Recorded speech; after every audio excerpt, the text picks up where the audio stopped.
Alright, now that we've gone over our general bunt defense responsibilities, let's go ahead and go through some specific situations so you know exactly what to do in these specific situations. We're going to start with bunt defense. Nobody's on base. Typically you're going to see this at the beginning of an inning and most particularly at the beginning of a game. Generally speaking, to start an inning, we're going to want our first baseman to pinch a little bit and our third baseman to pinch a little bit as well. Most of that is for show. Oftentimes the third base coach over here for the opponent is going to be watching where the infielder's set up. If he sees a third baseman way back here, he may call for a bunt just based on where the third baseman is. Same thing with the first baseman, and obviously that coach knows the ability of his players to get a bunt. So what we like to do is at the beginning of an inning, we like to show the fact that we are ready and that we're a smart ball club by having our first baseman and third baseman pinch right off the bat. That typically deters the opposition of laying down a bunt and exposing us to not being ready. So generally speaking, we go ahead and put our pinch our corners, and our responsibilities are basically the ball that's going to be hit into the infield is going to be fielded, generally speaking, by one of these three individuals. Everyone has responsibilities for their side, so the first baseman basically is going to be looking in this particular area here for a ball, particularly a hard hit ball. Pitcher is going to cover everything right in front of them. Third baseman is going to be coming down as well and covering this area. Catcher, most important for the catcher, catcher's responsibility is really this entire area here. If the catcher can get the ball before any of these three individuals gets the ball, it is better for the catcher to get that ball because his momentum is carrying him into the field, doesn't have to turn around, can just pick up the ball and throw to first base. So let's just go through a couple of scenarios here. So pitch is made, we've got our corners that are pinched, and ball comes to the third base side. Third baseman's already, hopefully everyone has called for bunt. Third baseman's going to come in, field that ball. Your pitcher will have to decide, whether the ball's coming to him or the third baseman. First baseman has a couple of options here. First baseman can come all the way in, depending on what happens to the ball, or the first baseman, once he sees that it's going straight to the third baseman, can go back and cover the bag if he's able to do that quickly. So those are the responsibilities there. The catcher, obviously, if this ball, instead of getting all the way out here, just gets out there, then it's going to be the catcher that moves up and makes the throw to first base from there. So let's put the ball back in the pitcher. We'll move the corners back to their pinched locations. Put the catcher back here. Now, ball's pitched and it goes back to the pitcher, same thing. If it gets all the way back to the pitcher quickly, then the pitcher is going to make that throw to first base.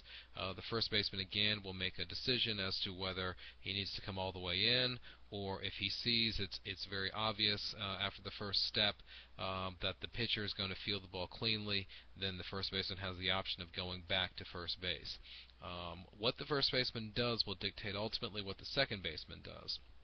Keep in mind, generally the second baseman's responsibility is to cover first base, so the second baseman should know instinctively with nobody on base that he's going to have to come over this way. If the first baseman has to go in, think of that triple play that the Cleveland Indians just pulled on the Chicago White Sox, where the first baseman, there's a pop-up, the first baseman actually makes that catch. His first throw back was to the second baseman, who was standing right there. Once the second baseman saw that the first baseman had a play on it, then the second baseman should instinctively know that he's going to be covering the bag.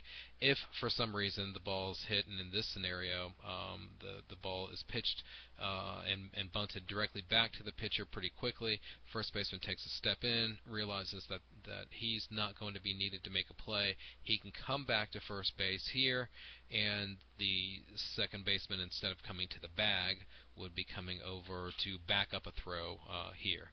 And that's how we would play that scenario with the ball going back to the pitcher. And let's just finish it. Ball goes to first baseman down the line here. First baseman's going to go ahead and make a play, and that's going to pull him off of the bag far enough to where the second baseman, instead of coming back to back up a throw, if he's paying attention, we'll see that the first baseman's making a play on the ball. That means the second baseman needs to come directly to the bag, and then the first baseman would throw the ball to second base. And then let's do the final option, which is the ball is bunted right in front of the catcher. Again, first baseman, depending on the nature of the ball, can make that decision. Either he's going to try to get it, or he'll see that it's a weak bunt right back to the catcher is able to field that. First baseman can go back. If the first baseman gets caught up in the middle where he thinks he's going to make a play, but once he decides that he can't make a play, he's way back here. First baseman really doesn't need to be thinking, I've got to get all the way back here to first base, because my smart second baseman here is already moving into position, and the first baseman can just try to stay out of the way and let the catcher go ahead and pick up that ball and make that throw to the second baseman, who is now covering first base. So I think that should cover all of those areas. Again, when we're going to start off an inning, generally speaking, we're going to pinch those corners.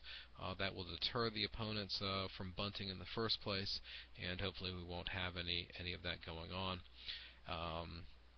Keep in mind the shortstop, as I said in the first video, is going to be moving here to second base, because the second baseman, whether the first baseman fields the ball or not, is either coming here to first base or he's coming to back up a throw, and the first baseman's covering in that scenario.